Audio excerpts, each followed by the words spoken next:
Bonjour chers élèves, dans ce premier cours de mécanique dans lequel je vais parler des lois de Newton. Donc on va introduire la notion de repère cartésien, repère de freinée. On va introduire la notion de la vitesse, de l'accélération dans chaque repère. On va rappeler les lois de Newton. Ensuite, on va essayer de décrire les mouvements classiques, mouvements uniformes, mouvements uniformément accélérés, mouvements circulaires, quels sont les différents types de courbes qu'on vous donne à l'examen et aux exercices, quelle information on peut déduire à partir de ces courbes, et je terminerai par un exercice d'application. Donc vous savez qu'un mouvement, un point quelconque de l'espace, G, on peut le repérer par trois coordonnées, soit les coordonnées cartésiennes x, y, on fait la projection du point dans le plan xy, et la projection de point sur l'axe des x me donne x, ensuite celui-là y, et sa projection sur z me donne z. Donc la base cartésienne c'est ijk, et le vecteur OG, on peut l'écrire xi plus yj plus zk. Mais souvent, lorsqu'on traite un mouvement qui n'est pas linéaire, on utilise ce qu'on appelle le repère de freinée. Et le repère de freinée, un point G quelconque, on le repère par rapport à une origine oméga par cette longueur-là, la longueur de la courbe. Et cette longueur-là, c'est ce qu'on appelle l'abscisse curviligne, est égale à la longueur de oméga G. Donc la longueur de oméga G, c'est ce qu'on appelle l'abscisse curviligne, c'est l'équivalent de la distance OG pour les coordonnées cartésiennes. Un cas particulier de ce mouvement, c'est ce qu'on appelle un mouvement circulaire. Un point M, par exemple, démarre à partir de cette position M0 à l'instant T égale à 0. À l'instant T1, il se trouve à l'instant au point M1. Quelle est la distance parcourue par le point M? C'est cette distance-là, S. Et dans un cas d'un mouvement circulaire, S, c'est tout simplement le rayon fois l'angle. L'angle, c'est l'angle décrit par la particule pendant son déplacement. Donc ça, c'est, et souvent, on va travailler avec le mouvement circulaire, mais on peut travailler avec un mouvement qui n'est pas circulaire, et on va définir la vitesse et l'accélération dans ce repère de freinée ou bien dans le repère cartésien. Bien, ce qu'on appelle le repère de freinée, c'est un repère qui est formé par deux vecteurs unitaires. Un vecteur qui est toujours tangent à la trajectoire, c'est ce qu'on appelle la composante tangentielle. Il y a un vecteur qui est dirigé, qui est normal à la trajectoire, c'est ce qu'on appelle le vecteur normal. Et vous voyez bien, si le point M se trouve là, le repère va se retrouver ici. Donc c'est ce qu'on appelle un repère mobile. Par contre, le repère cartésien, il est fixe. Le point G, il est là ou bien là. Toujours IJ sont fixes, il ne bouge pas avec le point. Donc le repère de freinée, c'est un repère mobile qu'on utilise tout simplement pour projeter certaines relations. Bien, commençons par définir la vitesse et l'accélération dans chaque repère. Dans le repère cartésien, par définition, la vitesse, c'est la dérivée de la position au G par rapport au temps. Donc rappelez-vous, on va travailler juste dans le plan par exemple. La distance au G, c'est égal à x suivant i plus y. Bien sûr, y va dépendre du temps et x dépend du temps suivant j. Et la vitesse, c'est la dérivée de ce vecteur par rapport au temps. Ça me donne d de x sur d de t, parce que i c'est constant, sa dérivée est nulle, plus d de y sur d de t. Eh bien, la vitesse d de x sur d de t, c'est ce qu'on appelle la vitesse, la projection de la vitesse suivant l'axe des x. V de y, c'est la dérivée de y par rapport au temps. Donc c'est un vecteur qui a pour module v de x au carré plus v de y au carré. D'accord? Notez bien, en chaque point, pour représenter la vitesse, il est toujours tangent à la trajectoire. Donc si le sens de mouvement est ici, on me demande de représenter la vitesse ici, ça sera comme ça. Un cas particulier, bien sûr, si vous avez un mouvement rectiligne qui se fait suivant une direction linéaire, et bien sûr, dans ce cas-là, la vitesse, elle est tangente. Par exemple, si je veux représenter la vitesse ici, bon, j'utilise une autre couleur. Si je veux représenter la vitesse en ce point, ça sera un vecteur qui est comme ça. Voilà le vecteur vitesse. Donc, deux choses à retenir. La vitesse, c'est la dérivée du vecteur position. Bon, un exemple. Supposons que OM est égal à 3t suivant fois t carré suivant i, allez, plus t suivant j. Quel est le vecteur vitesse dans ce cas-là? Le vitesse, c'est la dérivée de ça par rapport au temps, c'est-à-dire 6t suivant i, plus la dérivée de t, 1 suivant j. Donc voilà le vecteur vitesse. Et son module, bien sûr, c'est racine carrée de 6t au carré, c'est-à-dire 36t au carré, plus 1. Plus 1 au carré. Bien. Dans le repère de Freinet. Dans le repère de Freinet, bon, repère de Freinet, voilà, je vais agrandir un peu. Voilà. Dans le repère de Freinet, voilà ce qu'il faut savoir. Donc, je disais tout à l'heure, la position du poids M est repérée par la psi curviligne. S est égal à R fois θ. R, c'est ce qu'on appelle le rayon de courbure. Dans le cas d'un mouvement circulaire, c'est le rayon.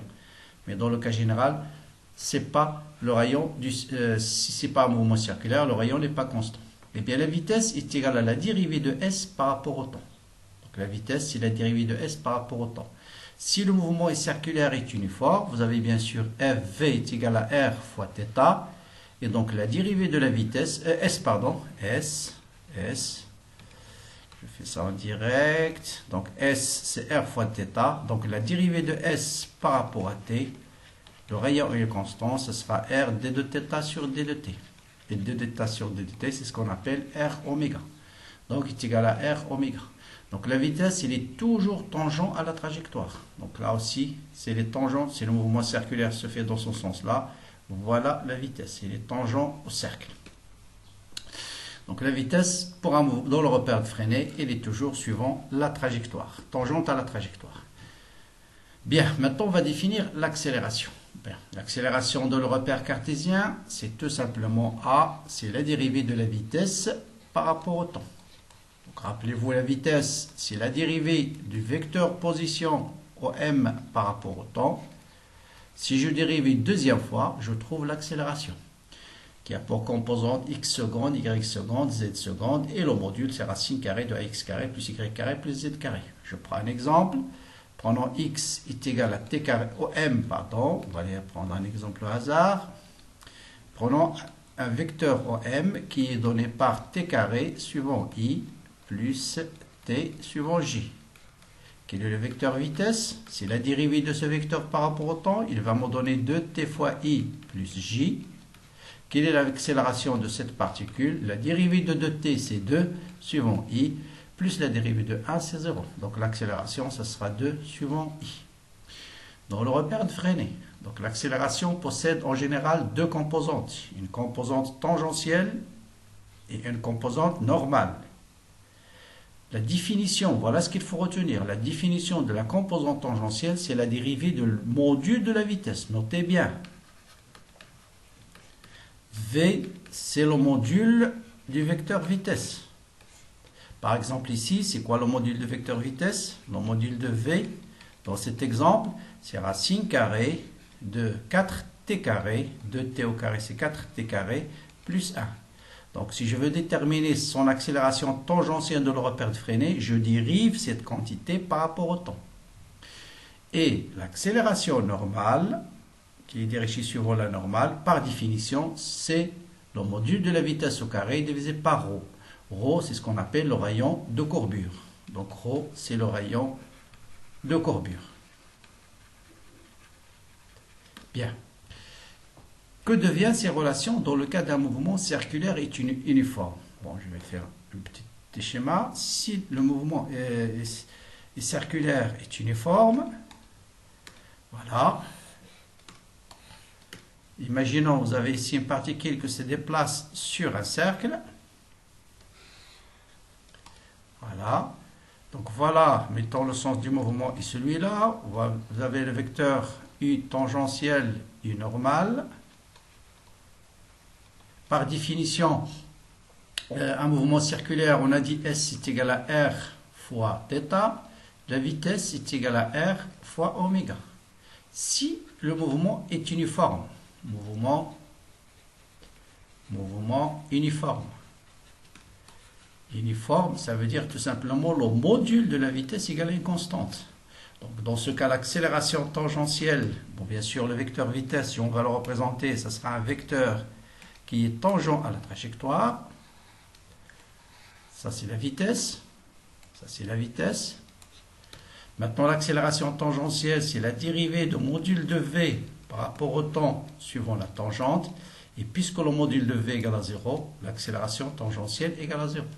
Donc, il ne nous reste que l'accélération normale qui est égale à V carré sur le rayon du cercle. Ou bien en module, ce sera en vecteur, c'est A V carré sur R. Donc, voilà le cas de mouvement circulaire est uniforme. Donc, en général, vous avez trois cas de mouvement, ce qu'on appelle un mouvement accéléré, un mouvement retardé et un mouvement uniforme. Quand est-ce qu'on parle d'un mouvement accéléré?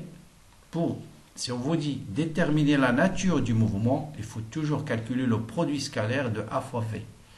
Et je vous rappelle, le produit scalaire de deux vecteurs, c'est le module de A fois le module de B, mandam, fois le cosinus de l'angle entre A et V.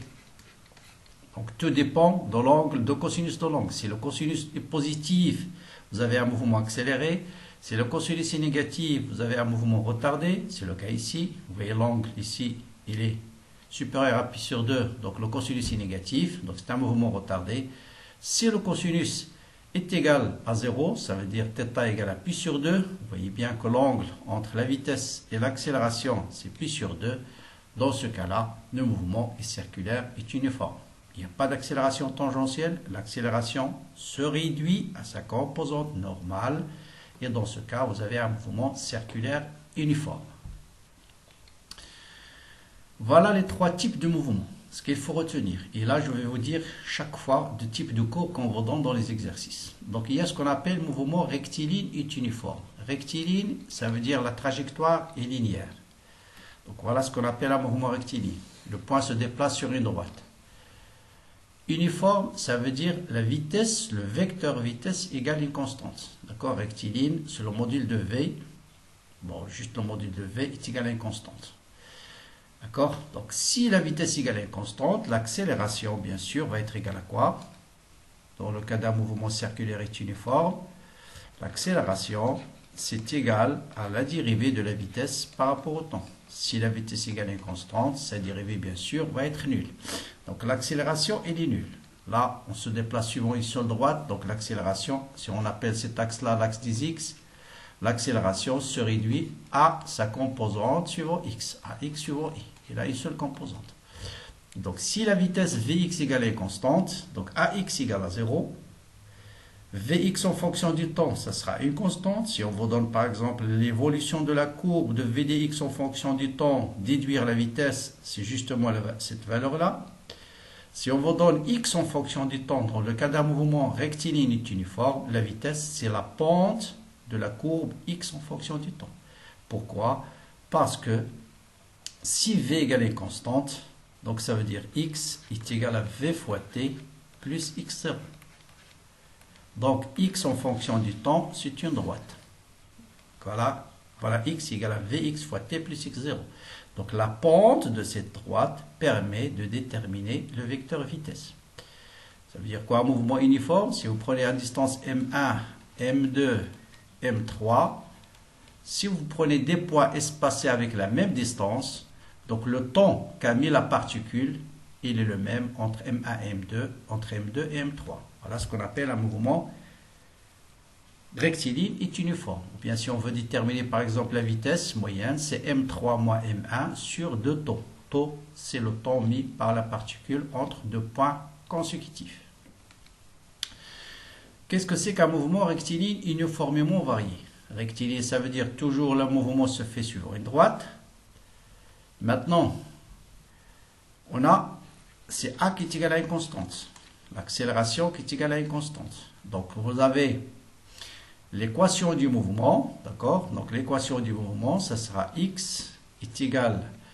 Donc, si l'accélération est une constante, on va intégrer d'abord pour déterminer la vitesse. Donc, v est égal à a fois t plus v0. Voilà comment on fait. On commence toujours par la donnée. Qu'est-ce qui est constant? C'est l'accélération. Je sais que d de v, bon, supposons que le mouvement se fait suivant l'axe des x, d de v de x sur d de t est égal à a de x. Si j'intègre à cette relation, l'intégrale de d de v sur d de x, c'est a de x fois t plus v0. Ou bien, si vous dérivez d de v par rapport au temps, vous allez trouver ax. Donc, vous voyez, donc pour passer de là à là, je dérive. Pour passer de là à là, j'intègre. Donc là, je dérive. J'intègre, pardon, là, je dérive.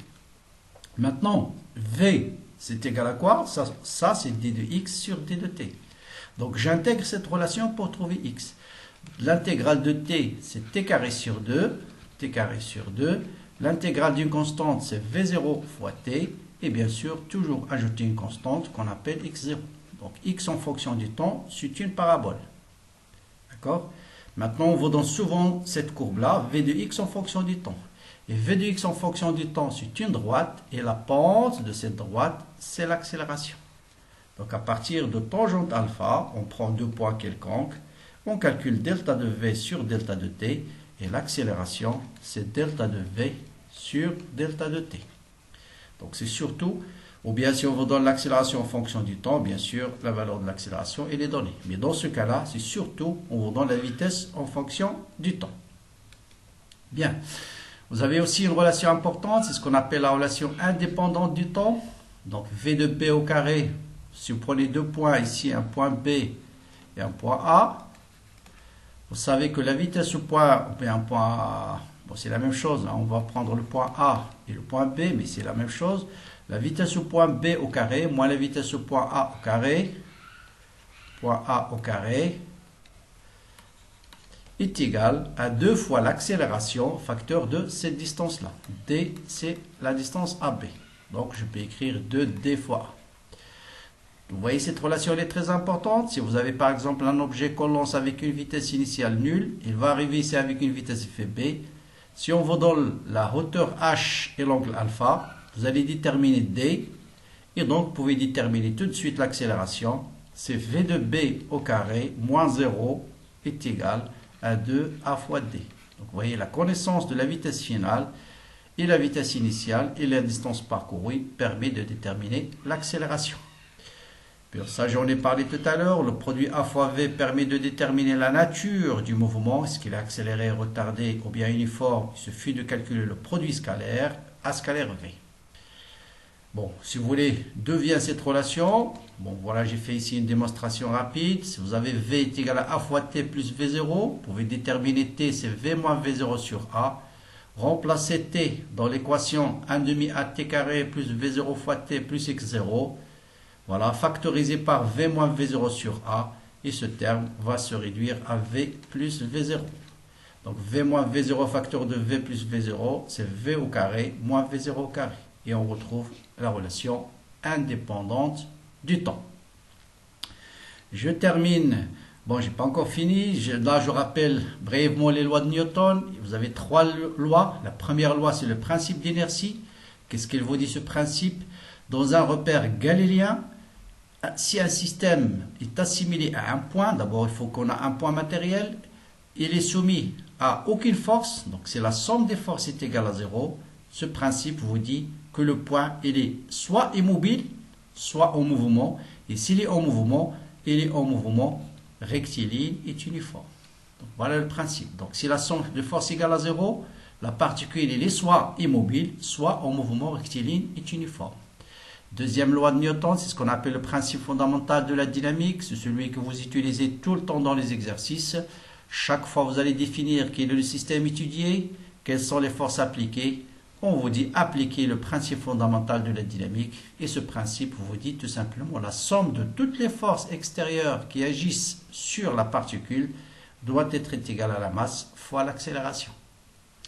Troisième loi de Newton, c'est le principe d'action et de réaction. Si un corps A exerce une force sur le corps B va exercer une force sur le corps A qui est égal à moins FAB est égal à moins FBA. Bon, prenez ça, on va l'utiliser surtout dans les lois de Kepler, la Lune et la Terre. La force exercée par la Terre sur la Lune est égale à moins la force exercée par la Lune sur la Terre, par exemple. Bien. Donc encore quelques indications. Vous avez le poids souvent. Bon là, vous avez un axe. Par exemple, la projection du poids ici, c'est moins mg suivant j. Si l'axe Z, c'est moins mg suivant k, mais je vais traiter surtout ces deux cas-là. C'est le cas d'un plan incliné d'un angle alpha ici. Vous avez ici l'angle alpha. Les projections de poids, faites attention, elles dépendent énormément de l'orientation de repère. Si j'appelle YX, c'est vers le haut.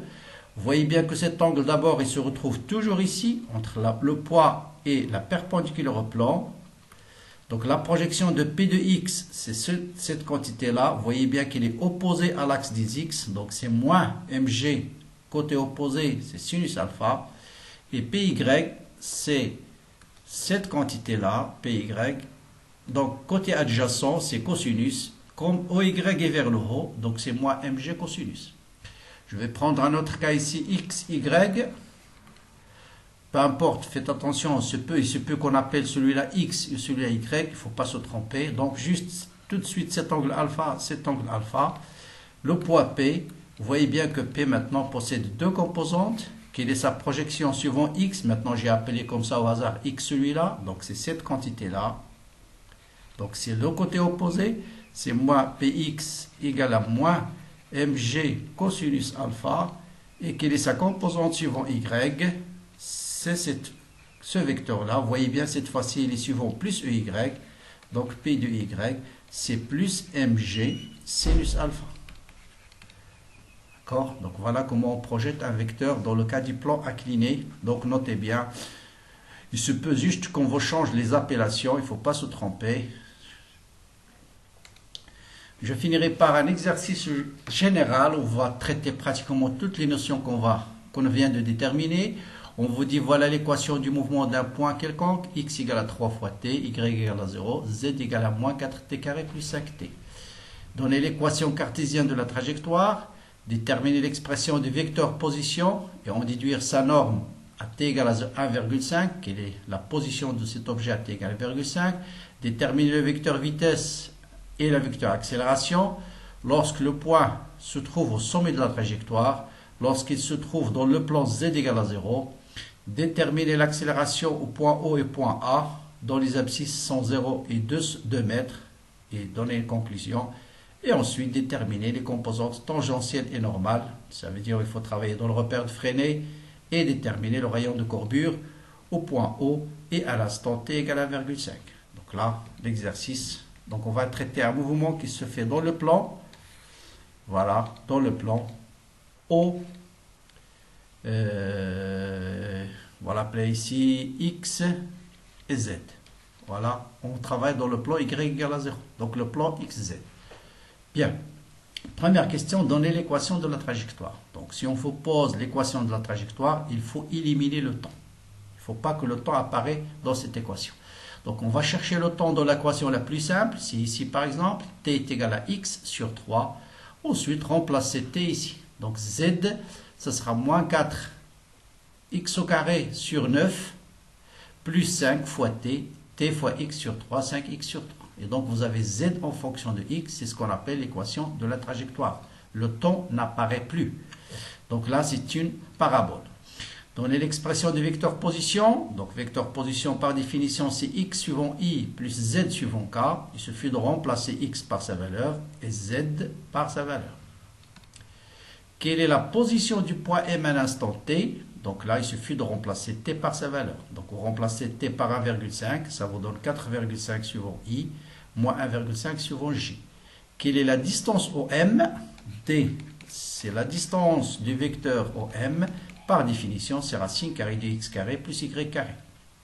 Bon, vous vérifiez le calcul, ça vous donne 4,74. Bien. Maintenant, on va déterminer le vecteur pour x égale à 0. Bon, là, notez bien, on vous dit déterminer la vitesse et l'accélération à t égale à 0.